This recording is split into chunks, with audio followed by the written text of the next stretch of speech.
Peter, we would like for you to come here and give a presentation. Is that okay, Lori and team? Excellent. Okay. So we've asked our friend Peter Harrison to come and give a short presentation on the Central Arctic Ocean Fisheries Agreement, which many of you know full well is important.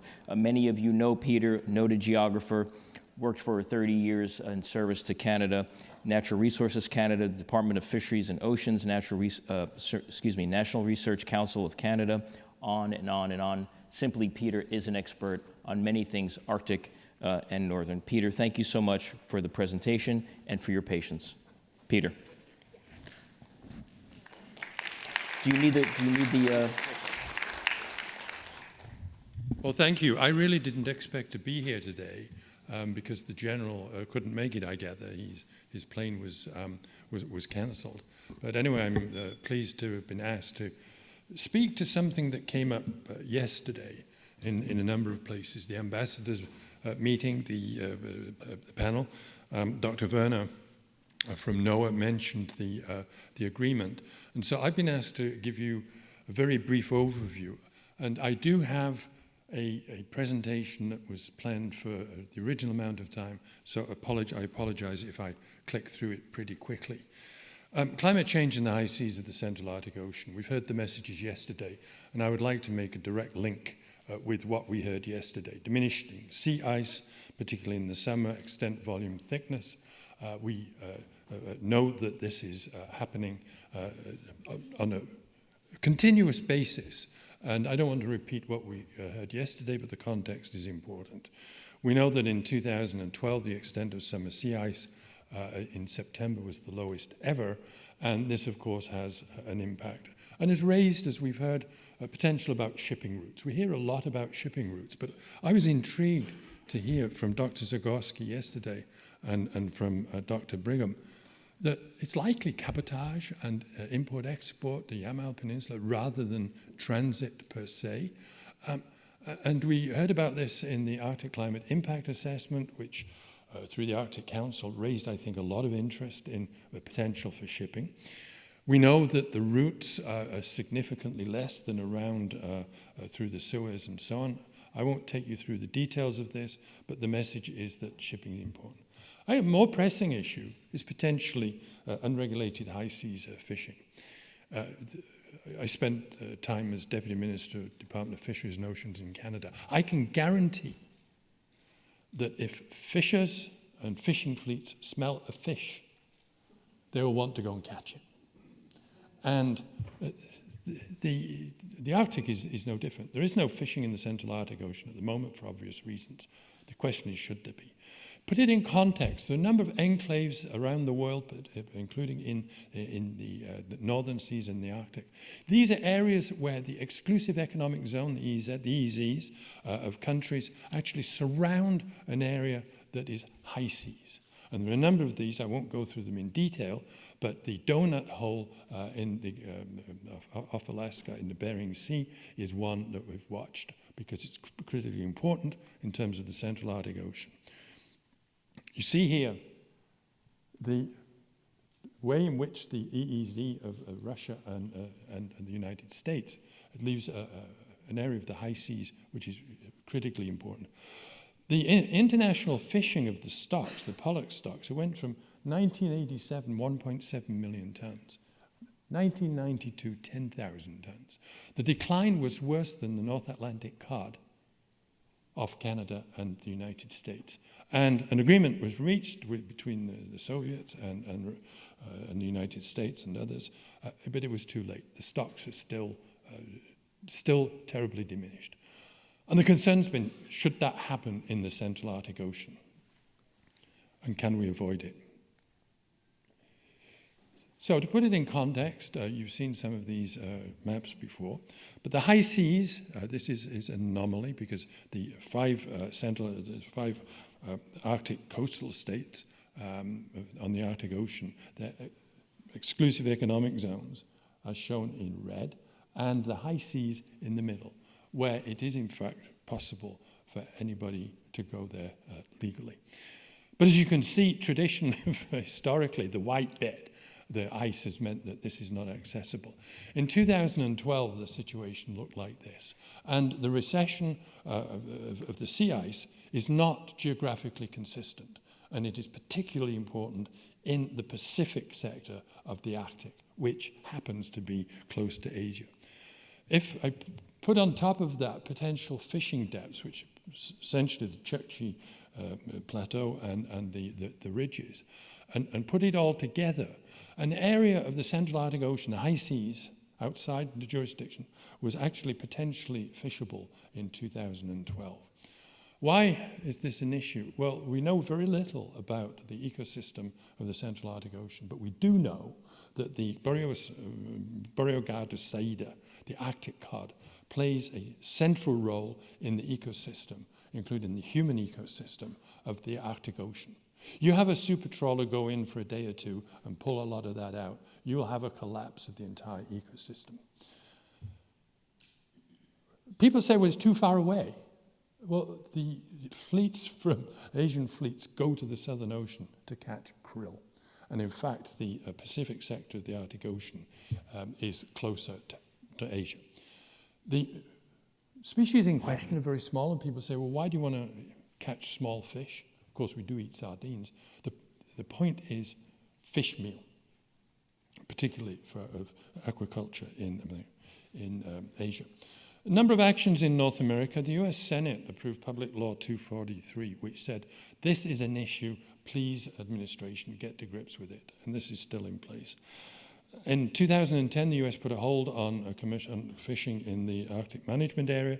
In 2014, Canada did the same thing with the Inuvialuit in the Western Arctic of Canada. Significant pressure from the science community. A letter was put out in 2010 raising concerns about the Central Arctic Ocean. And this featured at the IPY conference in Montreal that I happened to chair in 2012, and the open letter was reissued. I don't want to read what it said, but I'm told that that letter actually played a very significant role in getting jurisdictions to get together. So the 5 Arctic Ocean coastal states, Canada, Denmark, Greenland, Norway, Russia, and the USA, got together in February 2014 and said, basically, we've got to do something about this. This is a big issue. And the Oslo Declaration basically said, this was in 2015, we will not allow our fleets to fish in the high seas of the Central Arctic Ocean until there is sufficient scientific base and there is a management regime in place. But the problem is those 5 jurisdictions don't necessarily have the capacity to fish in that area, but others do. And so there were a series of multilateral negotiations with the jurisdictions that do have the capacity to do distant water fishing. That includes the EU, Iceland, China, Korea, and Japan. A number of negotiations, I won't go through the list, but if you think about it in terms of an agreement internationally, it was pretty quick. And in Washington, in November 2017, agreement was reached. In the meantime, scientists from the 10 jurisdictions have been getting together because one of the key aspects of this is, what is the scientific base? In addition, the Inuit Circumpolar Council, the Ukti-Agvik Declaration, the Barrow Declaration of last year, underlined and underscored the importance of the involvement of indigenous people from the get-go. And the Fisheries Agreement was signed in Ilulissat on October the 3rd, 2018. What does it do? It lays out, this is a very brief overview, the agreement area. No unregulated commercial fishing for a minimum of 16 years, renewable for groups of 5 years. It lays out the challenge of exploratory fishing, particularly from a scientific point of view. And very importantly, outlines the need for a joint program. Joint, this is the 10 jurisdictions, equal around the table, a program of scientific research. And importantly, it speaks about the marine ecosystem, not just fish, which I think is a very important distinction. To talk about regular meetings, this is obviously an international agreement. But in particular, the inclusion of Arctic indigenous peoples. to be at the table and involved from the get-go. Entry into force, and I will finish on this, there is more to it, but for time's sake. Entry into force will be when the agreement is ratified. 3 jurisdictions have ratified. The first one was Russia. And I would like to comment on that, but won't, in terms of the context of discussions yesterday. Russia was first out of the gate, which I think is an important signal. Canada and the European Union, which of course brings in a significant number of jurisdictions. The challenge now will be ratification by the other 7, but in the meantime, there have been preparatory meetings. There was a preparatory meeting in Ottawa the other week. There will be a focus on Indigenous input at a meeting that will take place in Canada. I think it is now for November, and the European Union will be holding a very important conference and workshop on science issues in the Arctic state of Italy next spring, so near Arctic and so on. So there are a number of other things that I would like to talk to you about, but let me finish with one comment, and that is, in parallel to the negotiations, we organized a number of roundtables in Asia, in Shanghai, in Incheon, and in Sapporo. And that actually, with the support of the Pew Charitable Trust, which I'd like to recognize, helped to actually broaden the understanding of the challenge and the opportunities of this agreement. We will be putting a report out through the Korea Polar Research Institute in the next couple of weeks, and I will make sure that the organizers of this event have access to that, should you be interested. So very briefly, that's a little more about what I think is absolutely extraordinary. This is one of the first times that I can think of where jurisdictions got together to solve a problem before it exists. This is the precautionary principle in practice. Thank you. So our next presentation, and we have some adjustments that I'll talk about. We'll be back on schedule here in a little bit, but I want to get to this panel first. So High Arctic Research Infrastructure. This is one of those programs where we want to project a vision, but also talk about the importance and need for high Arctic research facilities and capacities. And so moderating this panel is Lori Parrott, the manager of atmospheric sciences at Sandia National Laboratories. Lori, I'll turn it over to you. Thank you. Thanks very much. As Mike said, my name is Lori Parrott from Sandia National Laboratories. Sandia is one of the 17 national laboratories that supports DOE, as you heard yesterday from our Deputy Secretary, Dan Briette. And I'd like to acknowledge there are other national laboratory friends and collaborators here from Los Alamos in PNNL. There's a suite of science and technology capabilities that the DOE labs offer, and a lot of passion to support work in the Arctic. We are working today to think about the suite of research infrastructure capabilities that support North America and U.S. government needs and missions. And what we are trying to offer here is an opportunity to complete a vision of a collaborative network of capabilities by filling a key gap.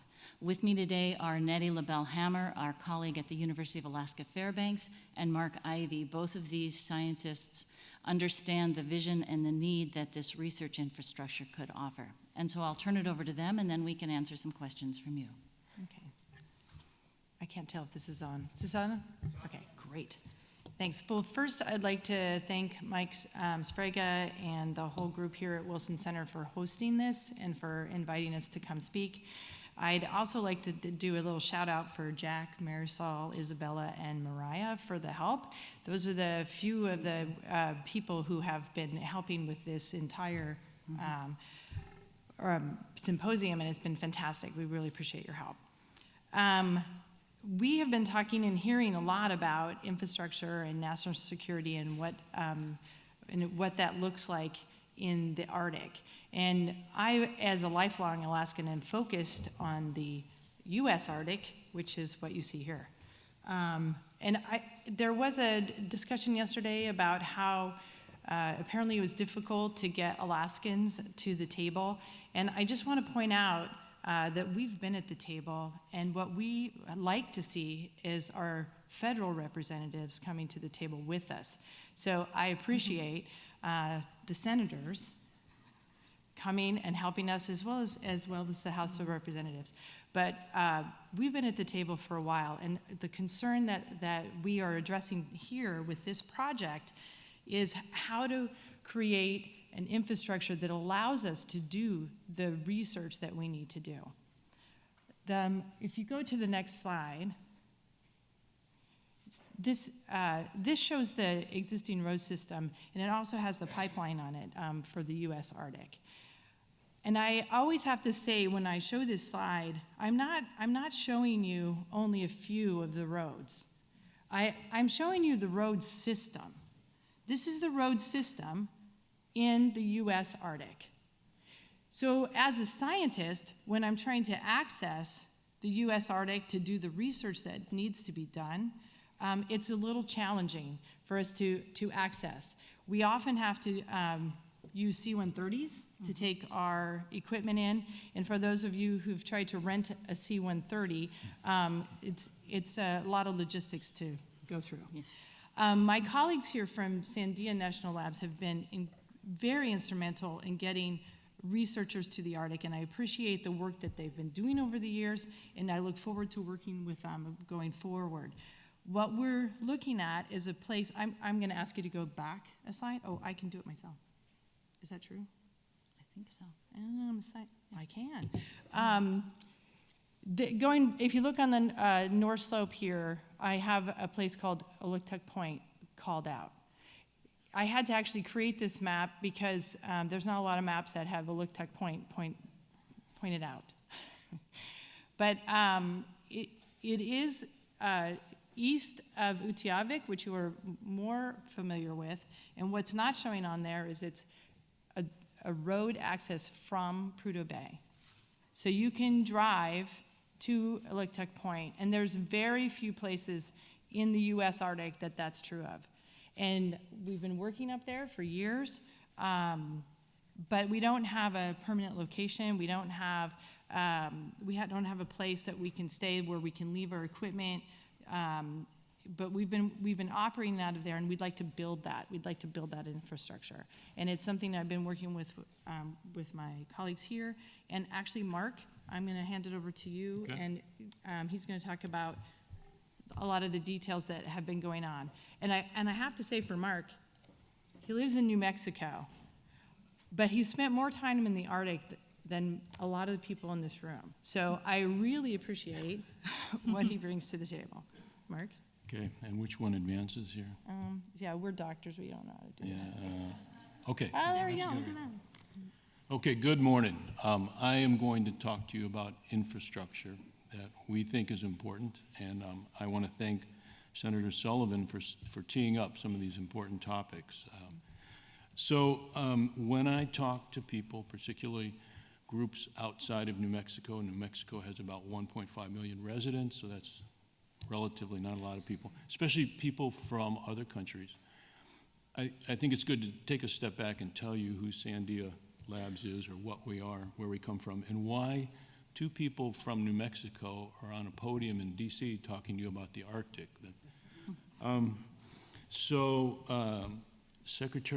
Deputy Secretary Brolé told you yesterday there are 17 national labs, and it turns out 2 of them are in New Mexico, and they're related, and that's not an accident. So I want to tell you a story about where they came from and how that relates to this idea for a new component of infrastructure.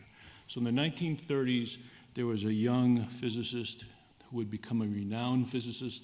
His name was Robert Oppenheimer. He liked to go on horseback vacations. He went in the early 30s to southern Colorado and into northern New Mexico, and he found this great place called Los Alamos. Los Alamos means the poplars. And later on, he was named the head of the Manhattan Project, which was a critical, intense development effort. And he decided, he reached back and saw the need and opportunity and recognized Los Alamos as a place where he could establish a research center. And that research center became Los Alamos National Laboratory. Sandia grew out of Los Alamos as Z Division. So the scientists, the physicists were up on the hill in material scientists, and a lot of engineers like me were down in Albuquerque, close to the airbase, building things. Side note, if people ever develop time travel, I want to go back to Santa Fe Rail Depot, World War II, and watch these renowned physicists get off the plane from all over off the train from all over the world and disappear into the mountains in New Mexico. It must have been fascinating. I'd love to see their expression. So Sandia grew up out of World War II in Albuquerque as the primary location. So we are a federally funded research and development center, FFRDC. We're a GOCO, we're government-owned, contractor operated. So if you come visit our site in Barrow, Alaska, Utqiagvik, you'll see government property stickers on the equipment, the instruments we'd show you. Just like Los Alamos, our sister lab up the hill, northwest of Santa Fe, we have at our core a security mission. That's in our DNA. So we do, as Fran kindly pointed out, we've grown to a tremendous technical depth and breadth. But at our core, we're interested in national security issues. So let me tell you, let's see, focus. I'm just going to cover some key points and then, let's see, skip to the last slide, I think, in the interest of time. Can somebody advance the? So no, how many? Takes more than 2 PhDs. More than 2 PhDs. We'll go to the third. And yeah. There we go. There we go. Okay. Okay, so again, why are people from New Mexico talking to you about the Arctic? Since Not all of us are from New Mexico. that's true. Sorry, Yeah. you're at the north end of the neighborhood. Right. That's right. Since 1998, so for about 22 years now, we have been managing a research facility in Barrow, Utqiagvik, for the Department of Energy Office of Science. And we collect information about the atmosphere. We use state-of-the-art instruments from around the country, around the world, actually. And the goal is to understand the processes in the atmosphere, improve the current set of climate models, atmospheric models, and be able to make better decisions about energy and predict future climates. So in addition to Utqiagvik, we've been operating near Oliktok. You saw it on Nettie's map. We started in 2004. We put a mobile facility there in 2013, so coming up on almost 7 years now. And in the course of that, we learned some things about what a premier research facility in the Arctic would look like, not just for atmospheric science, but during this time, we've been approached by folks who say, hey, help us conduct research in the Arctic. We can sometimes help. We are a user facility. We can sometimes help researchers come up and do work, but there's a lot of times when we're just not set up. So part of this is a dream that, hey, we can, coming back to our national security mission, we can address some of the problems you've heard about yesterday with the Arctic. We can address those with a different facility. So what would that look like, briefly? It would operate year-round, and that's okay. We operate year-round now, and the fact that we would be connected to the road system is a big plus. We can currently put instruments on a truck in Albuquerque in mid-December, and it'll show up in Oliktok, not Barrow. It'll show up in Oliktok in a week or so, and if we're in a hurry, we can fly stuff up to Dead Horse and ship it over. Just to be clear, what we're advocating is another component in a collaborative string of research facilities. Frank Rack is going to talk after lunch today. You'll hear about the other facilities. We call it the string of pearls. What else would this facility look like? We think it would be bricks and mortar. It's not a virtual facility. There'd be a place when you got off the plane in Barrow, you wanted to do your research, you'd have a warm bed, your stuff would be there, you'd have people there ready to help you, you'd have communications, you'd have power. We think we can make that happen. The second thing on the summary list here, experience. What we learned in Utqiagvik for 22 years, it makes such a difference when you show up if you're working with people who know the Arctic, particularly indigenous people. So we've had folks through UIC Science who contract with us. One of them just retired after more than 20 years of service to our program. But we think between our existing staff and the folks who contract with us, we can help new researchers come to the Arctic, do this important new work, and do it safely. So that safety is really a big issue up there. And location. I want to say that Aliktok is one place where this could happen. We can see all the pieces coming together. It's possible there. There are other places nearby which are also potentially possible. We're talking to folks at UAF who are experts in this area about land issues. And it turns out, you look at Nettie's map, I mean, the North Slope Borough, the county where Barrow is bigger than something like 38 states in the United States. So you'd think, hey, real estate's not a problem. I just need a couple acres. It's complicated. It's really complicated. So we found some locations where we could make this work. And there are, of course, trade-offs. Let's see. So you probably should give it back to Lori. Yeah, let me just advance to the last slide. Mm-hmm. Sorry, I rattled on a bit. This one? Okay. Is this it? Last one, all the way at the end. Thank you. Oh. Thank you. All right, I'll give it. There we go. Okay. There we go. That's Real quick, that's our dream. If we got everything we wanted, we'd have a beautiful station like that. Joe Hardesty, one of our partners and colleagues, is also an architect. It could happen another way. It could happen like Tulik, where you start out with some heated shelters and ATCO trailers, and maybe even a tent or two, and we could start it that way. But that would be a lot more pleasant. So I'll turn it back to Lori. Thank you. Thanks, Mark. Thanks, Nettie. To complete this, the unique assets of restricted airspace, which allow the in-situ testing of technology, the conduct of science for not only terrestrial and marine, but atmospheric needs. We think this is a complementary vision to the existing research infrastructure in Canada, in Utqiagvik, in Tulik. And we think it completes a North American suite of research infrastructure that could support U.S. government agency needs, collaborate with other laboratories, with other universities, and other entities.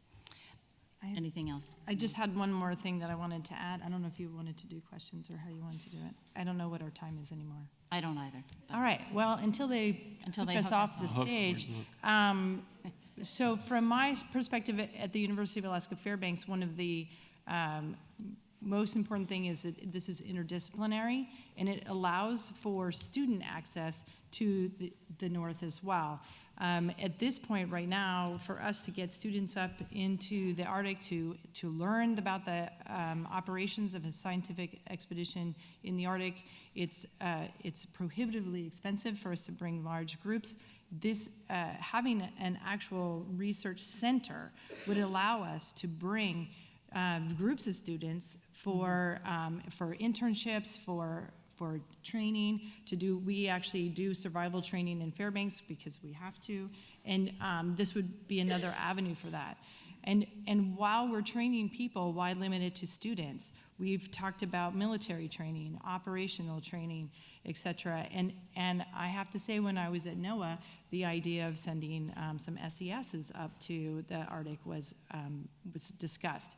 Imagine how different it would be for us in Alaska if the people here in DC had actually spent a week in the Arctic. To me, it's a life-changing experience. The first time I went to Utqiagvik, I just stood there and looked at the ocean, and I've spent most of my life in Fairbanks, so there's not ocean very close to that, and it's just a beautiful, beautiful place. I can't say enough about being there. But like anything else, the work that we do as researchers, having a place where we can go, have access, have interdisciplinary science right there in the place that it happens is incredibly important. And I would love to have a place where I could say, come visit us in the Arctic. With that, Mike, do you want us to take time for questions or just move on? I think we'll just keep moving on. Okay, all right. Thank you very much. Thank you very much. Appreciate it. Appreciate it.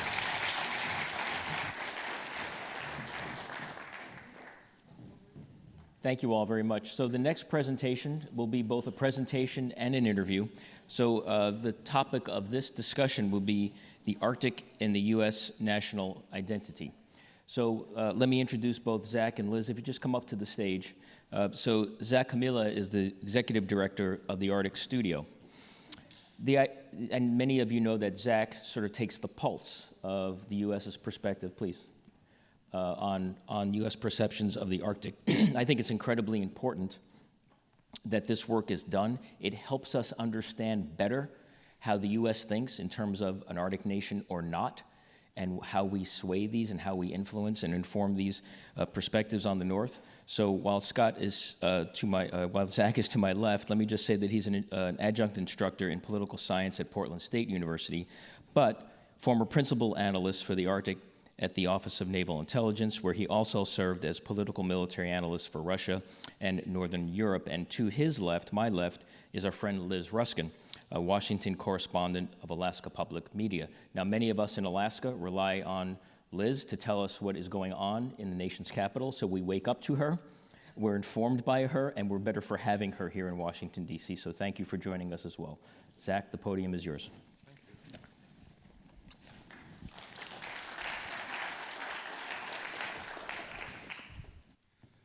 Thank you. So, at the beginning of the day yesterday, the very first question that Mike Sfraga asked of Senator King was, what will it take for this country to have the Arctic in our DNA, at least metaphorically? And that's part of what I'm going to talk about. I've worked on this topic now for a little more than 10 years, and talking with other people who are immersed in it, I'm constantly surprised at this question of, well, you know, we seem to care about it, but what does it mean to be an Arctic nation? There's a lot of talk of Canada, Russia, Norway as having a sort of Arctic consciousness in the people. And so that's what this research is meant to explore. And believe it or not, this does look more complicated than it should be.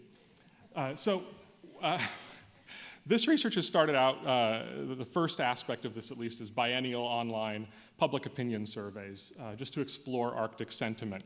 It's not meant to be, you know, the absolute highest standards of statistical sampling and rigor, but it's meant to be sort of good enough, better than nothing, and exploratory. Every other year, so another one coming up this year, and as many of you might suspect, Americans show generally low sentiment and attachment to the Arctic, at least in the phrasings of questions that I've used so far, and they mostly associate it with cold, snow, and ice. Used Google Survey as the tool here. That's originally designed as a market research platform, and Google has expanded its breadth of use over time. Each question was posed as a discrete survey, so you didn't have a single person answering 10 questions about the Arctic. Each respondent was only answering a single question. The idea there was, first and foremost, to limit priming effect, so that 10 questions in, You've been thinking about the Arctic for a little while. It's sort of come more salient in your mind. And I was really wanting to get at, well, just not having thought about it at all, fresh to the topic, what do people think? And all that also limited costs, allowing larger sample sizes. Most of the main surveys had 2,000 or 4,000 respondents, depending on the iteration. But of course, that also limits my ability to discern correlations if each respondent is only answering a single question. Many of you can sort of imagine the rest of the challenges with that. Surveys were presented mostly in the manner you see on the right-hand side here as what's called a survey wall, almost entirely on news websites. So news story is shown the first couple paragraphs and a survey below it. Respond to the survey. The rest of the news story appears for you. About 10% of people faced with that respond to the survey and proceed. That's about the same percentage of people who choose to respond in telephone surveys, according to Pew, for example. And all of the data is on the Arctic Studios website. There are CSV files with all the survey results if anyone wants to do the original analysis yourself. So the main question that I've asked both iterations is there in the blue box. How much do you agree or disagree with the following statement?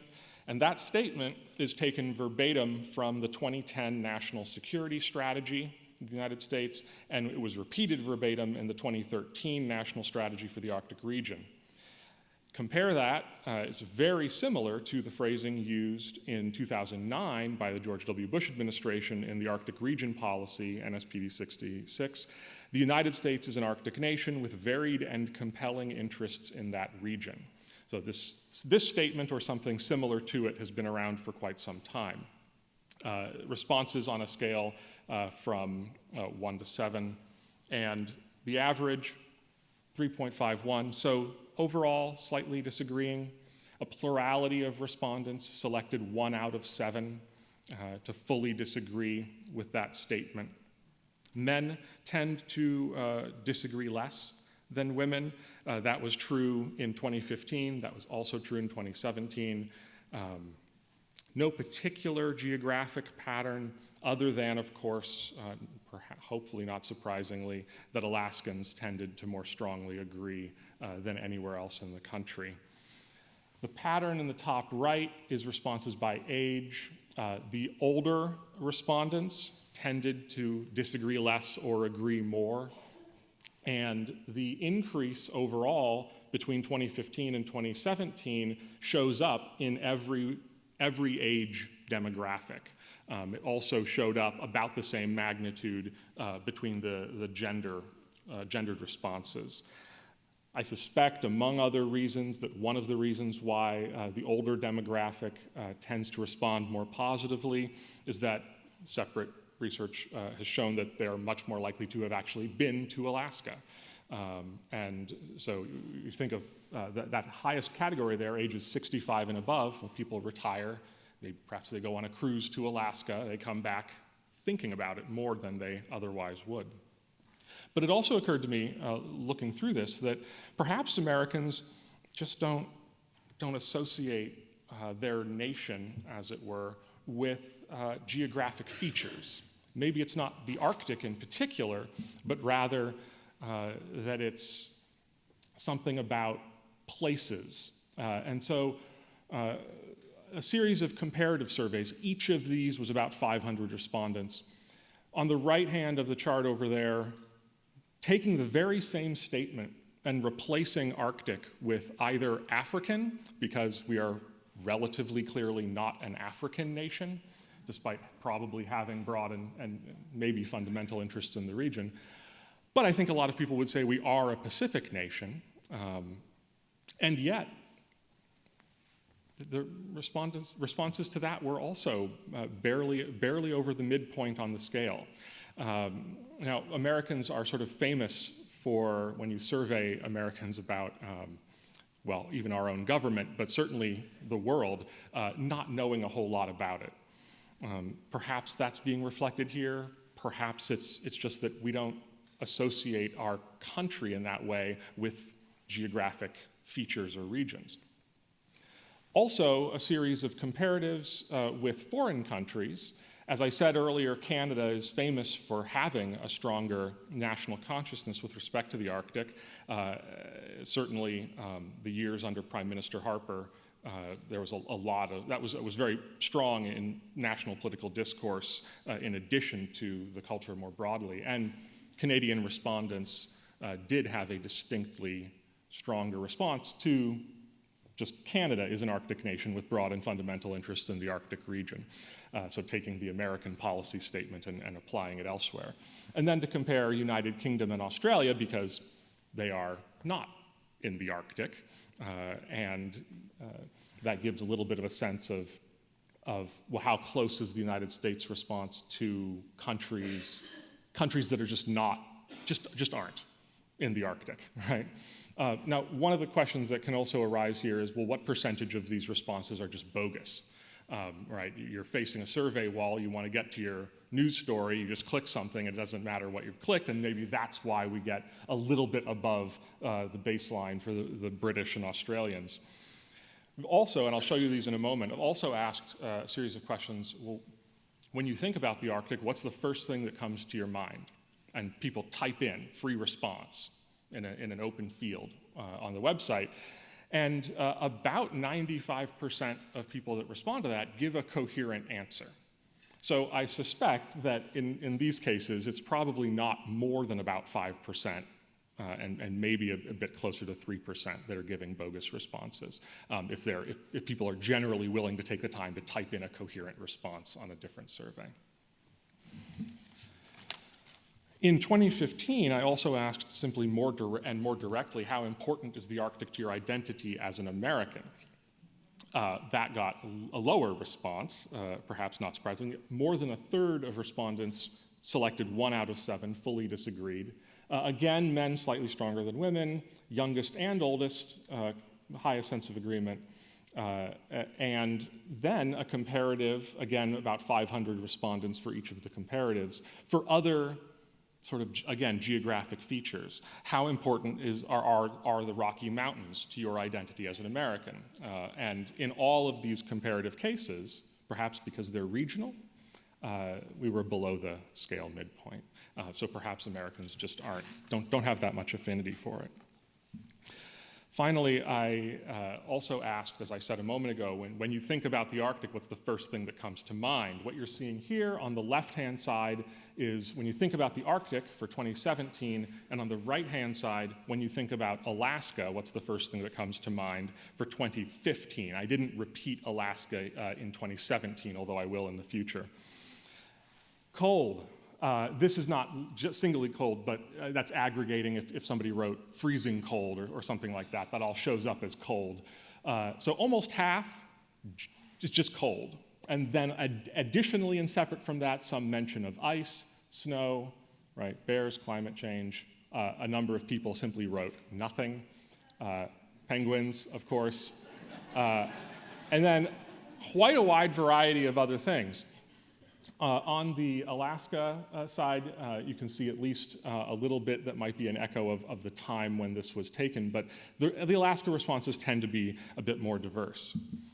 Lastly, did a little bit of comparison for the same thing in 2017, just for the Arctic, and you can see Canada and the United Kingdom. What's the respondents in those places? When you think about the Arctic, what's the first thing that comes to mind?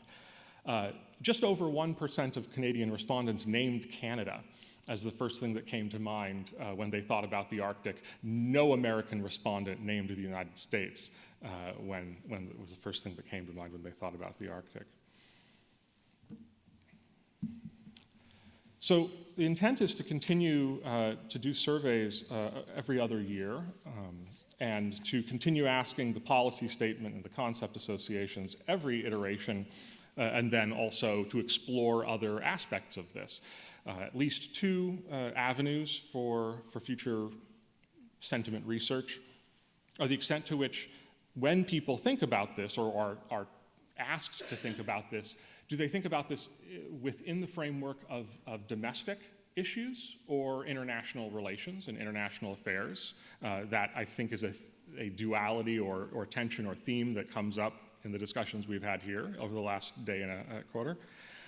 And similarly, do people think of Alaska as part of the Arctic?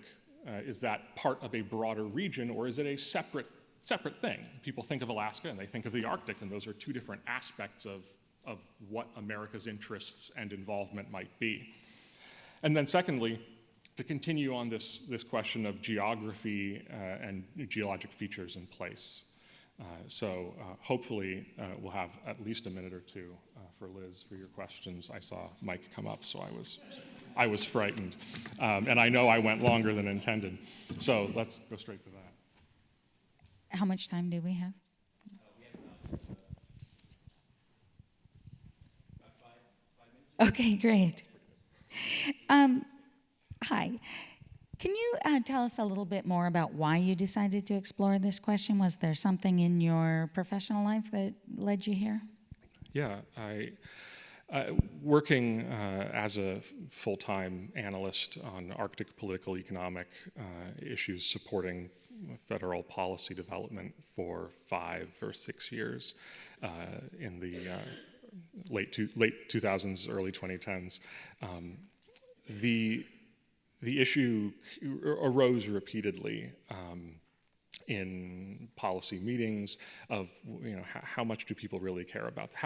Or what's the relative prioritization of this topic to other topics? And I think that comes up in a lot of the discussions we've had here. Certainly a lot of Senator Sullivan's comments, I think, had to do with the relative prioritization of the topic. Anytime you're dealing with congressional authorization and appropriations, you're dealing with balancing priorities. And part of what drives that is constituents, and part of what drives that is sentiment and public support. And I don't think that policy should be limited to what the American people think is important, because that's why we have representative government, is so that people can study it and do further things. But to address the compound statement that appeared in both surveys, do you think Americans can continue to reject the idea that the U.S. is an Arctic nation and yet embrace the idea that we have broad and fundamental interests in that region? Or is identification of as a national identity important to that acceptance? yeah, it's a great observation that the policy statement that I've used here is binding together what might properly be thought of as identity and interest, which I think is related but clearly not the same. And that's why the 2015 survey tried to separate that a little bit. I hope in future iterations to survey and actually pull those apart a little bit. As to whether or not the American people, can separate those ideas, sure, I think they can. We separate. They can separate them, but can they embrace the idea that the nation has important interests in that region without seeing it as part of their American identity or in their how they choose to describe their nation? I think they could. Yeah, I think that Americans are used to thinking of our country as having global interests. And so if I were to ask, Americans if we have broad and fundamental interests in the Middle East, I don't think most Americans would say we're part of the Middle East, right? Although a few would, because they said that of Africa. Yeah. Quite a few, actually. But I think that we could definitely separate that in the national consciousness. Yeah, I was also wondering why you chose to focus on national identity as opposed to knowledge, such as the U.S. includes land in the Arctic or the U.S. extends to the Arctic. Would that be as informative for your purposes? I think it would be helpful. One of the reasons why I went in this direction was because it was something that hadn't been covered as much yet, and knowledge has been at least addressed a little bit more. Usually I see that come up in the context of environmental knowledge, occasionally other types. But other surveys have at least touched on that, and this sort of affinity and sentiment was less covered, less well covered so far, and therefore somewhere where I could more quickly add value by creating new data. How do you hope or expect that Arctic policymakers and academics and researchers and scientists will use this information? A little bit, I'm not sure. A little bit, I'm hoping that at the break and lunch, you'll come and talk to me and tell me whether this is useful for your decision making, and especially if it's not, then what would be, right? The purpose of this kind of intellectual work is to improve the quality of decision making without making a recommendation itself, and that's a delicate thing to do.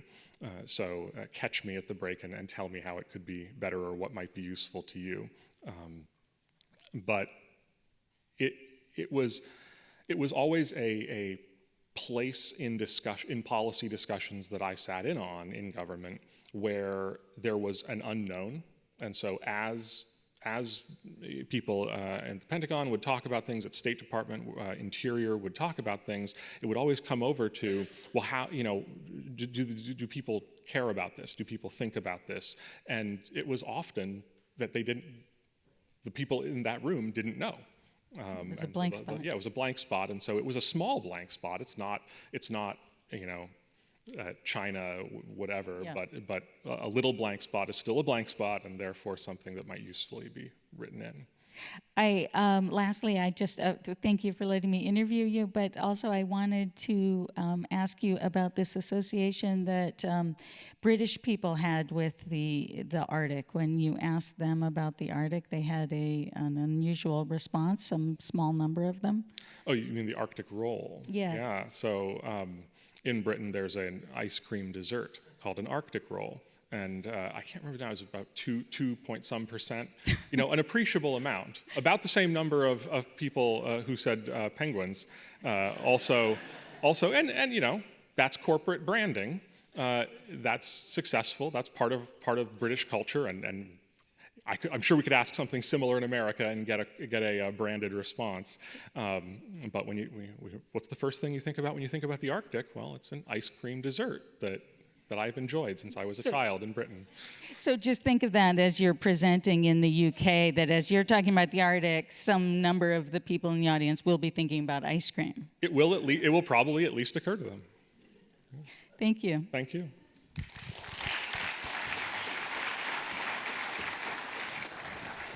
Zach, thank you. Thank you, Liz. Thank you so much. Great. It makes me think of how we can use the Klondike bar for some marketing, and I'm just thinking for our U.S. and Canadian friends elsewhere. We're back on track. Zach, thank you. Liz, thank you. I think we will need your work going forward into the future to inform and influence our work, so thank you very much. We're back on track. We have a break now from 9:50 to 10:10. We've made a scheduling change, though, at 10:10. We have a presentation called Tracking Changing Arctic Seas for the Benefit of Planning and Operations by our friend and colleague, Dr. Hayo Aiken. So 9:50 to 10:10, 10:10 back in here for a hard start. Thank you.